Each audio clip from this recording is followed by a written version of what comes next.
Have you ever stood in a bustling city square and let your imagination wander? Beyond the modern cafes and glass skyscrapers, beneath the asphalt and concrete, lies a secret world. It's a world not of forgotten myths, but of tangible history.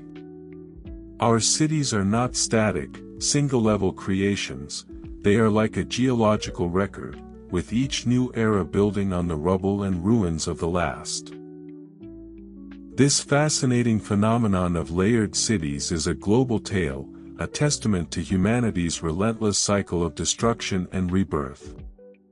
To truly understand our present, we must dig into the past, sometimes quite literally.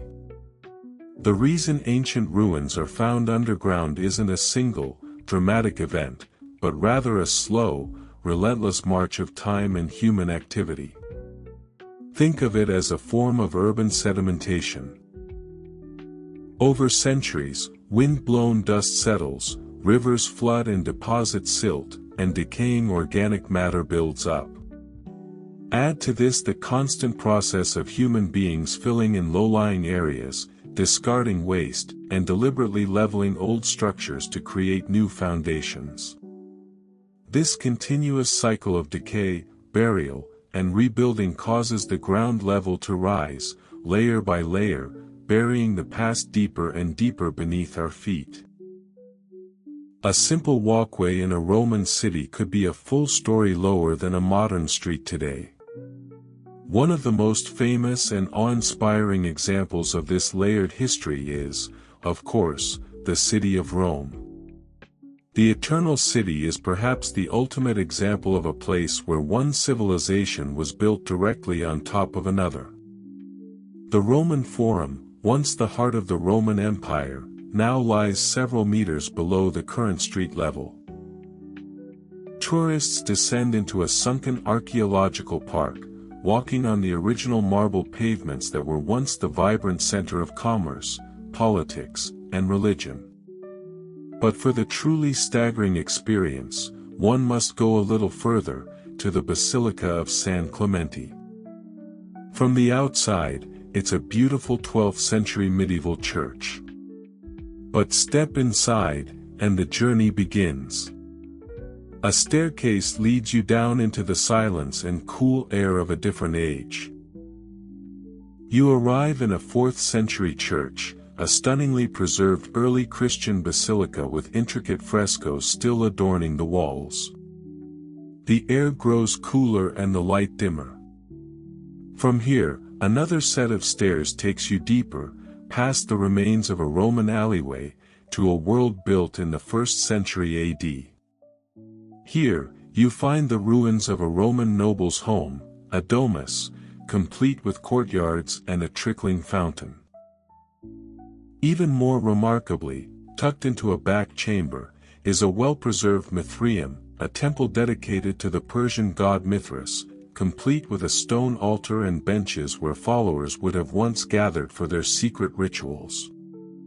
The Basilica of San Clemente is a physical time machine, a powerful and humbling reminder of the sheer weight of history beneath our modern lives. Another classic example, one that blends myth with hard science, is the legendary city of Troy. For centuries, the city of Homer's Iliad was considered little more than a myth. But in the late 19th century, a German archaeologist named Heinrich Schliemann became convinced it was real and began digging at a site in modern-day Turkey. What he found astonished the world.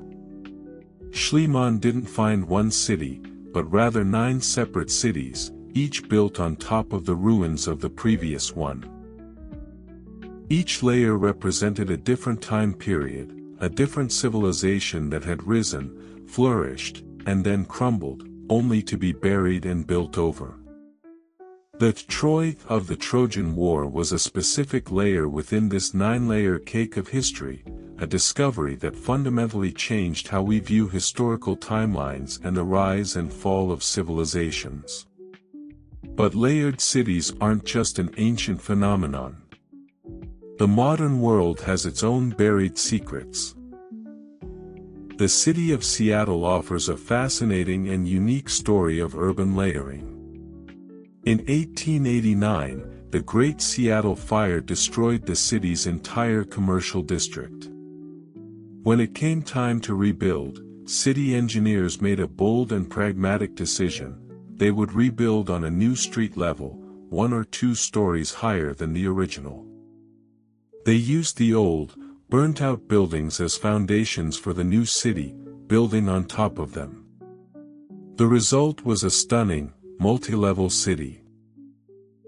The new, elevated sidewalks and streets were built with brick and steel.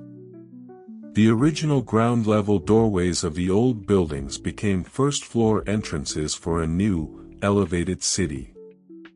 Over time, many of the old street-level storefronts became basements, and the spaces between the new and old streets became a network of eerie, forgotten tunnels. Today, you can take a guided tour of the underground city, walking on the old sidewalks and seeing the storefronts that were once a part of the city's bustling life, now silent and hidden beneath the new street level. These layered sites are invaluable to archaeology.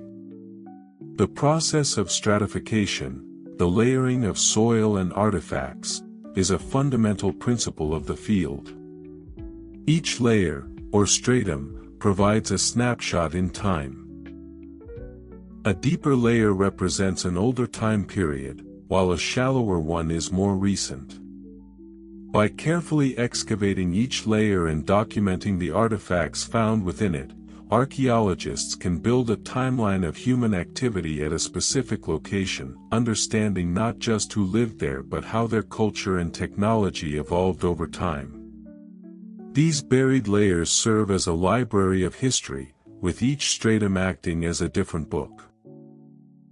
So, the next time you walk down a city street, take a moment to imagine what might lie beneath your feet.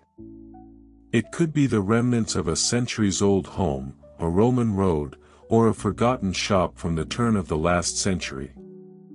Our cities are living, breathing entities, built upon the bones of their past selves.